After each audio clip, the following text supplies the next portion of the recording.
Have you ever seen a sports headline that just makes you stop dead in your tracks and ask, wait, what on earth is going on here? Well, recently, an article over at Creative Block posed a pretty brilliant question about a disastrous new logo, literally wondering if it was designed for the wrong football team entirely.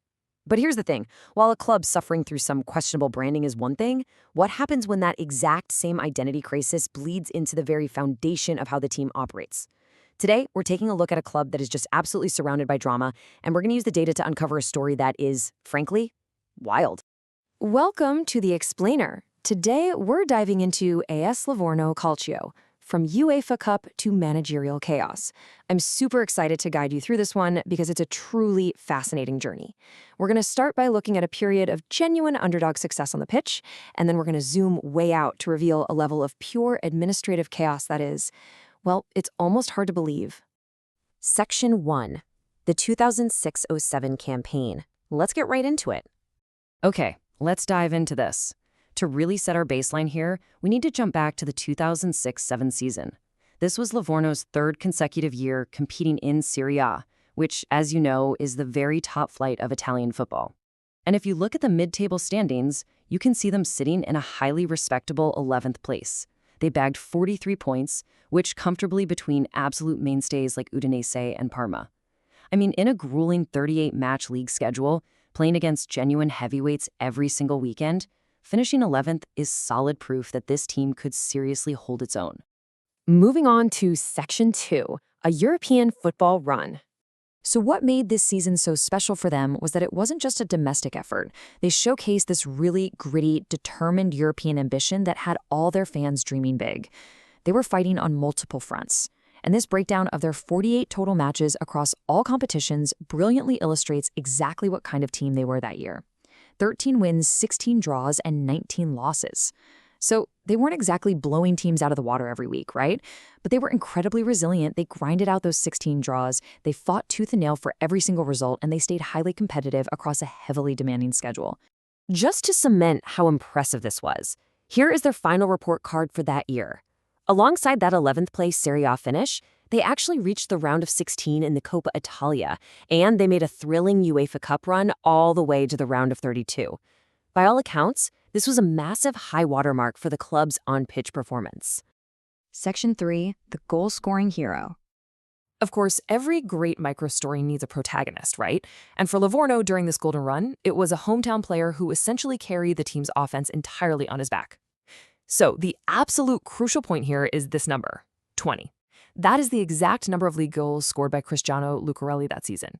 He was the absolute star of the squad. To put that into perspective, he scored nearly half of the team's entire league goal tally of 41.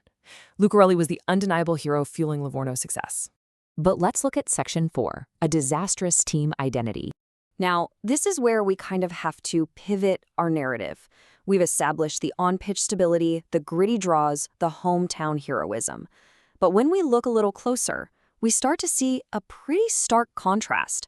Underneath this successful facade, a deep structural chaos was beginning to brew, which really begs the question, if the team was performing so admirably on the field, who was actually steering the ship from the sidelines? And here is the great bait and switch. Even during this supposedly good and stable season, where they reached Europe and placed 11th, Livorno actually split the campaign between two entirely different managers, Daniele Arrigoni and Fernando Orsi. Now, in the world of professional football, splitting a successful season between two managers, that is a glaring red flag. Section 5, the managerial carousel.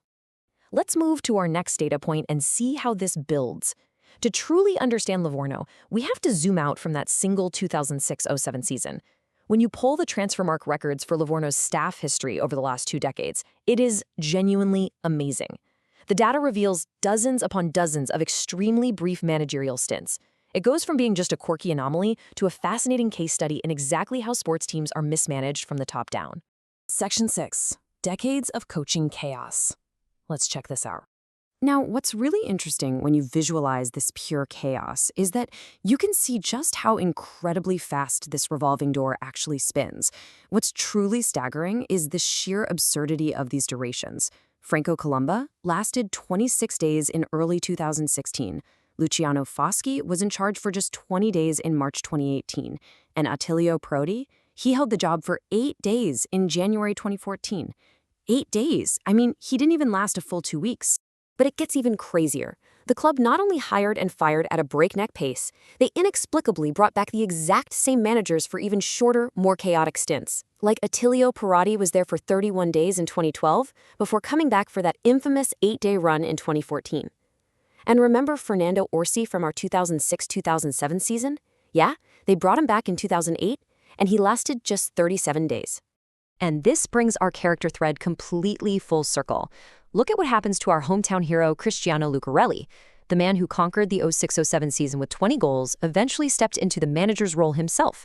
And the result? He became just another casualty of the Livorno managerial meat grinder. He was fired after 123 days in 2018, and the data even shows him being rehired for a microscopic 2 days in 2026. Now, whether that's an anomaly in the data or just the ultimate proof of how absurd things have gotten, it proves one thing for sure. Nobody is safe from this carousel. Which leaves us with this final thought. When you look at the heights Livorno reached back in 2006 with their European run, and then you see the decades of 8-day managers and constant rehiring, you really have to wonder, is constant managerial turnover the ultimate enemy of footballing success? It's a striking reminder that no matter how good your players are, administrative chaos will always exact a heavy toll. Thank you so much for joining me to explore this incredible data, and I'll see you on the next explainer.